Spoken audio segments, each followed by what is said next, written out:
Hello friends, welcome back to our channel MSc facility.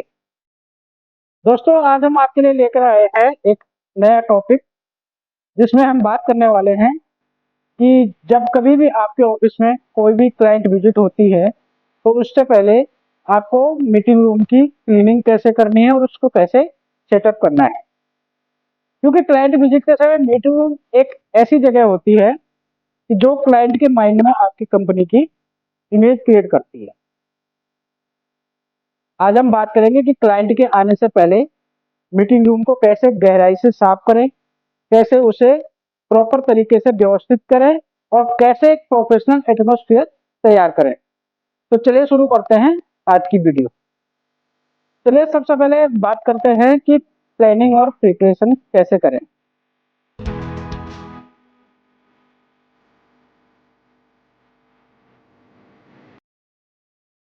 दोस्तों, सबसे पहले क्या करना है आपको कि एक चेकलिस्ट तैयार करें। क्योंकि चेकलिस्ट बनाने से काम क्या होता है कि आपका एक प्रकार से व्यवस्थित हो जाता है काम।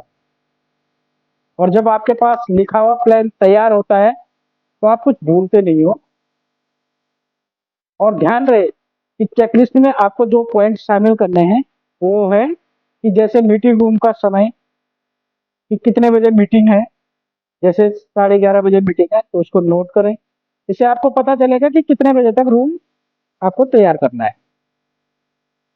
और फिर ये चीज नोट करें कि कितने लोग आएंगे। यदि 6 क्लाइंट हैं तो 6 चेयर्स वहाँ पे लगानी है। और हो सके तो एक दो एक्स्ट्रा चेयर भी आप वहाँ पे रख सकते हैं। और ये भी पता करना है आपको कि प्रेजेंटेशन होगा या नहीं। अगर प्रेजेंटेशन वहाँ पे होना है तो उसके लिए आपको प्रोजेक्टर, लैपटॉप, एचडीएमआई केबल हमेशा तैयार रखनी चाहिए। तो इस तरीके से चेकलिस्ट से आपको पता चल जाता है कि आपको क्या क्या चीजें वहाँ पे तैयार रखनी है और किस चीज की आपको जरूरत पड़ सकती है। इसके अलावा टी कॉफी सर्व करनी है या नहीं करनी है तो इससे पहले जो है पेंट्री को आपको सूचित करना बहुत जरूरी है। नेक्स्ट बात करते हैं कि इंपॉर्टेंट आइटम आप पहले से तैयार रखें। तो काम तब आसान होता है जब इक्विपमेंट्स और आइटम पहले से तैयार होते हैं। इससे आपको बार बार पेंट्री या स्टोर जाने की जरूरत नहीं पड़ती। अब आपको क्या करना है कि क्लीनिंग इक्विपमेंट्स में जैसे आपको माइक्रोफाइबर डस्टर, जो कि डस्ट को बहुत अच्छे से साफ करता है और कोई भी निशान नहीं छोड़ता है। डिसइंफेक्टेंट स्प्रे, जो जर्म्स को मारने के लिए होता है। ग्लास क्लीनर, ग्लास की सतहों को चमकदार बनाने के लिए आप इसको यूज करते हैं। फ्लोर डस्टर, फ्लोर की सफाई के लिए। रूम फ्रेशनर, फ्रेग्रेंस के लिए।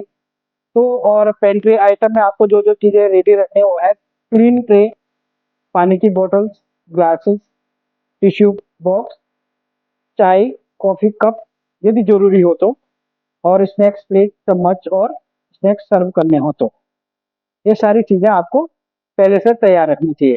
तो ध्यान दें कि सारी इंपॉर्टेंट आइटम्स जो है वो आपके पास पहले से तैयार हो जाने। नेक्स्ट बात करते हैं क्लीनिंग प्रोसीजर की कि मीटिंग रूम को आपको किस तरीके से क्लीन करना है। सबसे पहले क्या करना है कि जो सरफेस है उसकी धूल झाड़ना है।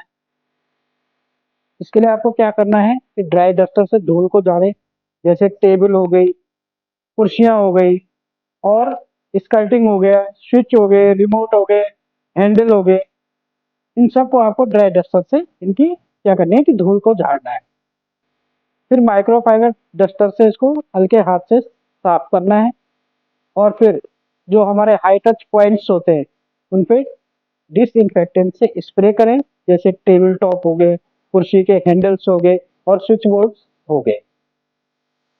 अब बात करते हैं कि इम्पोर्टेंट क्यों है। क्योंकि जब क्लाइंट टेबल पर हाथ रखता है तो उसे साफ और सुरक्षित महसूस होना चाहिए। और ग्लास की सफाई भी बहुत जरूरी है। दोस्तों, यदि आपके मीटिंग रूम में ग्लास वॉल्स है, टेबल है या विंडो है तो ग्लास क्लीनर का स्प्रे करें। और ध्यान दें कि ऊपर से नीचे की तरफ आप डस्टर को करें, इस आईने न बने। फिंगरप्रिंट और निशान पे विशेष ध्यान दें। साफ करने के बाद ग्लास को एक बार अलग एंगल से देखें, कहीं लाइट में दाग तो नहीं दिख रहा है।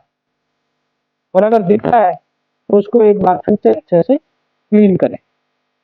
बात करते हैं फ्लोर क्लीनिंग। अगर टाइल वाला फर्श है तो पहले सूखे मॉप से धूल को हटा दें, फिर फ्लोर क्लीनर से गीला मॉप करें। और अगर कारपेट वाला फर्श है तो वैक्यूम से सबसे पहले कुर्सी के नीचे और आप कॉर्नर की सफाई जरूर करें। वैक्यूम को धीरे धीरे चलाएं ताकि धूल अच्छे से निकल जाए। अगला है कि सीलिंग लाइट, एसी और जाले की सफाई। छत वाले पंखे को आपको साफ करना है और जाले को हटाना है। लाइट्स को चालू बंद करके टेस्ट करें। लाइट्स को चालू बंद, और अगर कोई लाइट खराब है तो उसको तुरंत बदलें। इसके अलावा एसी की ग्रिल को कपड़े से पोंछें क्योंकि वहां पे अक्सर जो है धूल जमती है। ध्यान दें कि क्लाइंट्स ऊपर देखे तो ज्यादा दिखाई दे, ऐसा कभी भी नहीं होना चाहिए। तो हमेशा जो है आपको हाई डस्टिंग पे भी विशेष फोकस करना है। इसके अलावा डस्टबिन और रूम फ्रेशनर कैसे यूज करना है मैं आपको बता देता हूँ कि डस्टबिन को खाली करके रखें और उसमें नया लाइडर बैग लगाएं। रूम फ्रेशनर को हल्की मात्रा में स्प्रे करें, बहुत तेज स्मेल ना छिड़कें, इससे सिर में दर्द या एलर्जी हो सकती है। तो ये चीजें आपको हमेशा ध्यान में रखें। नेक्स्ट, ये तो बात हो गई क्लीनिंग की। अब बात करते हैं कि सेटअप ऑफ प्रेजेंटेशन आपको कैसे तैयार करना है। सबसे पहले फर्नीचर अरेंजमेंट। कुर्सियों को हमेशा टेबल के अनुसार समान दूरी पर लगानी है। सारी कुर्सियां सीधे और सही पोजीशन में होनी चाहिए। एक्स्ट्रा चेयर को हटा दें ताकि रूम ज्यादा भरा हुआ ना लगे। इसके अलावा स्टेशनरी सेटअप आपको कैसे रखना है कि टेबल के सेंटर पर नोटपैड्स और पेन को अच्छी तरीके से आप रखें। व्हाइट बोर्ड को साफ करें और मार्कर को टेस्ट करें। इसके अलावा प्रोजेक्टर का रिमोट या क्लिकर एक तरफ जरूर रखें। इसके अलावा आपको क्या करना है कि प्रोजेक्टर चालू करके देखें और HDMI केबल की जांच करें। लैपटॉप पे एक फाइल खोल के चेक करें कि स्क्रीन पे ठीक से दिख रहा है या नहीं। अगर स्पीकर या ऑडियो सिस्टम आपके मीटिंग रूम में है तो उसको भी चेक करें। और अगर वीडियो हो तो बैकअप केबल और चार्जर भी पास में रखें सेफ साइड के लिए। अब है लास्ट पार्ट, यानी कि फाइनल चेक। इसमें आपको क्या करना है कि फाइनल चेकिंग करें और खुद की तैयारी जैसे आप एक क्लाइंट हो वैसे कमरे में घूम कर देखें क्या स्मेल सही है, सभी आइटम्स सीधे हैं, कोई चीज छूटी तो नहीं है। ये सारी चीजें आप खुद से एक बार चेक करें। और एक बार खुद की ग्रूमिंग भी आपको चेक करनी है, खुद भी ग्रूम बन के रहना है। आपकी पर्सनल इमेज कंपनी का क्या करती है, प्रतिनिधित्व करती है। जैसे कि आपकी यूनिफॉर्म साफ होनी चाहिए, शूज हमेशा पॉलिश होने चाहिए, ID कार्ड प्रॉपर लगा हुआ होना चाहिए और स्माइल और सम्मानजनक टोन में वेलकम करना है।